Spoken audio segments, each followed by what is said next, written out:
follows the story of a popular teenage girl from Bangladesh who suffers an unimaginable setback when her husband's jealousy gets the better of him against numerous forces, including her own vanity and resignation.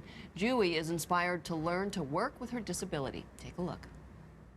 Husband to বাধা দিছে যে metric জন pass করছে আর লেখাপড়া আমাদের দরকার নেই আমার মেয়ে আমার কাছে ফোন দিয়া বলতাছে মা রফিক তো আয়শা আমার হাত কাটতে লাইছে এই আঙ্গুরটা দিয়ে দিলাম আমরা এটা মানে আবার ফিটিং করা যাবে ডাক্তারে বলছে যে আঙ্গুল আর দেয় নাই আমার মেয়ের আশা ছিল লয়ার হবে এখন আমার মেয়ে কি দিয়া লেখাপড়া করবে And filmmaker Michelle Mount and producer Ahad Bhai join us now. Good morning. Good morning. So, Michelle, you originally came across her story.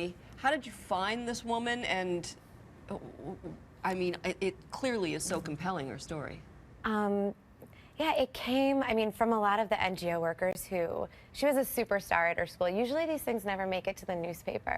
But because she was such an outstanding student and a lot of the NGOs had targeted her to be like a future leader, it made it into the newspapers. And then I was working at the Center for Rehabilitation of the Paralyzed. So, I mean, I was there doing writing, but I just thought that they could do something for her. So. And we had a little look at a clip, but can you explain a little more what happened to her? Yeah, her husband, she got married sort of at a very early age, which is like kind of still a little bit common. And her husband went to work in a labor camp in Dubai and said that she could finish her education because she was like a really bright student. As it went on, he got a little jealous and then didn't want her to finish her education. She kept pursuing it, just a little bit on the stubborn side. And he surprised her. He came back, said that he was giving her a necklace and blindfolded her and chopped off her hand. It's so appalling to me every time I hear stories like this. And it happens, it's more common than we know. Because as you said, it's so common that when something like this happens, it doesn't even end up in the newspapers. Yeah, I mean, I know. as filmmakers and producers, obviously you did the story because you knew it was important to tell. But do you not get angry? Do you not feel that sort of that visceral reaction when you read something like this? This kind of stuff happens all the time in Bangladesh, and only a small fraction of the stuff is actually reported or brought to media, which is one of the reasons why we wanted to make a film about it and show people that this kind of stuff happens on a regular basis, you know. And we don't want to just sit around and let it happen. We want to bring attention to it. And me as a film producer, there's only so much I can do. But if we show it and we know we make a film about it and we get it on the international circuits and we get people to see it, then maybe we can do something about these issues that go on all the time, day in, day out, all over the country. And maybe we can help raise awareness about it and get people to do something. I can't agree more with Chris that just the treatment of women in certain countries around the world is just so appalling. And do you feel like this, I guess you're doing what you can and giving her a voice with this film. What do you hope people will do once they see it? Part of it is like the fear of why they don't speak out because like the punishment for what he did is only around 7 years. So, and he already said, you know, even if it's 50 years, once I get out, I will come back and I will chop off your other hand. So a lot of women don't speak out because it's like, what's the point? You know, I'm just putting myself in danger. So we're sort of hoping to protect her in this way a little bit. How do you, and that's sort of this difficult situation that you find yourself in because you're storytellers, but you've also stepped into her life now, and you must feel a certain responsibility for what happens to her.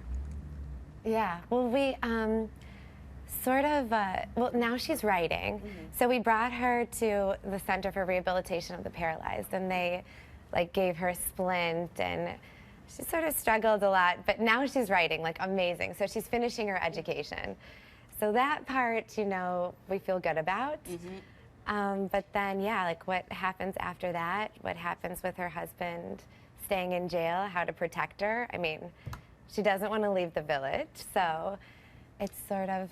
And you have worked a lot with a Nobel Prize-winning doctor as well. Can you talk a little bit about that? That's right. I mean, I first met him when I started a social business in Bangladesh, helping rickshaw pullers. We started a program to help them become economically independent. And so he was doing a shoot for OBR, which is 1 Billion Rising, which is basically a women's right and women's empowerment movement. And so my company shot the footage for that as well, and that's how we kind of tied in with the footage that we shot for Julie. So she is doing better now? Yeah, she's like, she's night and day from when she first came. How long did you spend on this film with her family and with her? It's still sort of, there's stuff I'm going to add in, but the whole rehabilitation took about 3 weeks. It took like a while to even get her to come. She didn't believe that anything could be done, you know, Right. so that took some convincing. And then they think, oh, Americans in it, you know, they can work miracles. So then that sort of helped a little bit. And then there was about a year of recovery afterwards. Right, and now you're looking for, the film doesn't have a release date as of yet, correct? No, it's still in production. We want to, we still have some shooting to do. We want to see what happens with the court case. Right. And just let the story pan out a little bit. And then, I mean, we've done the majority of the shooting. We just have a little bit to finish. And we're hoping to release it later this year. Is there a website where people can see more if they want to? JUIFilm.com. And that's J-U-I. Yeah. All right. Michelle Mount and Ahad Bhai, thank you so much for being here. Thank you. Thanks for guys. having us.